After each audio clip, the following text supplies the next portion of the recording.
Hello everyone. In this video, we will fix the World app error that says calculating Worldcoin failed. First, check your internet connection. Make sure you are connected to a stable Wi-Fi or mobile data network.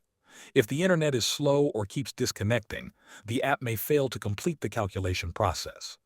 Try switching between Wi-Fi and mobile data to see if the error goes away. If the internet is fine, the next step is to close the app completely and reopen it. On most devices, swipe up from the bottom or open the recent apps list. Then swipe away the World app to fully close it. After a few seconds, open the app again and check if the error still appears. If the error is still there, try updating the app. Go to your device's app store, search for World app, and see if there is an update available. Installing the latest version can fix bugs that cause calculation errors.